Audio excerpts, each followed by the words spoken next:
I unfortunately have some less positive news surrounding Code Vein, and it is unfortunate because I really have enjoyed my time playing it so far, and it is a title that really followed the vision the developers wanted.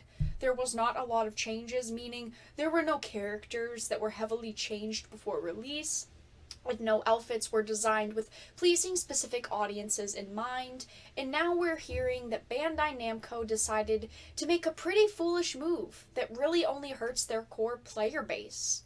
They have decided to leave out content from the North American and European versions of the game, yet it is content that is still available in the Japanese and Asian versions of the game. There have been a few posts online that have all said Bandai Namco gave them the same response in tickets, but this is going to be one of the newer instances that states the Bath Towel DLC for Code Vein will not be available for specific regions. My friend received the Japan exclusive DLC, but he bought the game the same exact way I did, in the same region, North America, as me on Steam. Not sure and why they were able to get the DLC, but I wasn't.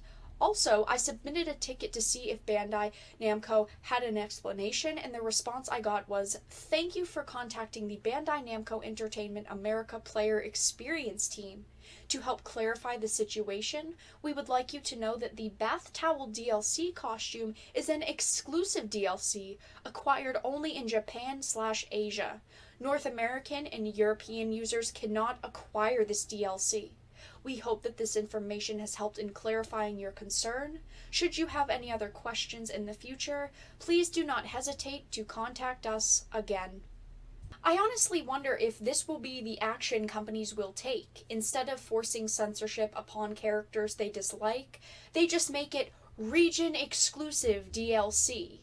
We will most likely see more controversial bonus characters or outfits move to DLC because then they really don't have to deal with people being upset that it was changed since they never had access to it in the first place. Regardless of if it would be censored in the West, they must have figured there would have been a problem with it seeing how things are going. There is a culture in the West that's pushed back against this fan service, so even if we can't say for sure or know if anyone was telling them it would be censored in the future, looking at the Japanese release, nothing was censored on the PlayStation 4 or any of the other platforms, and we know Sony has been hitting games for all regions, so it does seem pretty unlikely. But knowing how outrage culture has been in the West, I'm just sure that they did not have the guts to release it here because they knew someone somewhere would be upset by it and how the characters look, and that is the worst part. Self-censoring your games because of the few people that would potentially be bothered by it is so disappointing.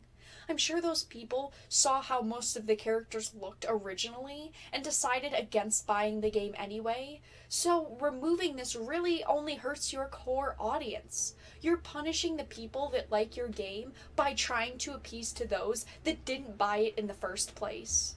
Was it the right decision to self-censor content and make it region exclusive? No.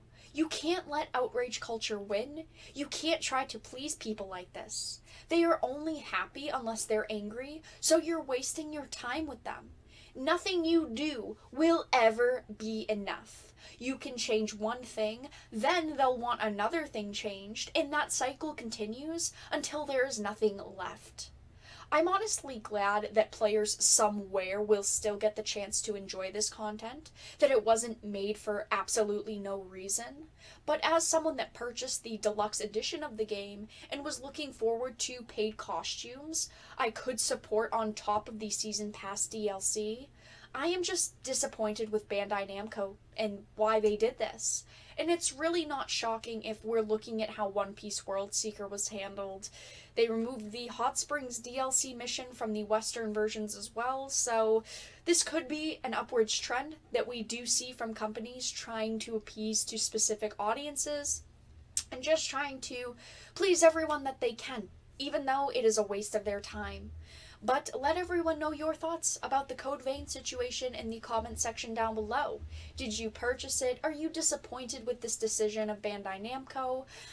I've heard a lot of people are actually considering holding out on Bandai Namco titles in the future because this is just a continuing trend. It happened with One Piece World Seeker, it's happening with Code Vein, and honestly, I'm starting to feel the same way. But if you enjoyed this video, please make sure to give it a like, and if you did not, make sure to give it a dislike. I appreciate your support either way. Also, check out the links in the pinned comment to help support the channel, but I will talk to you all again in the next video really soon.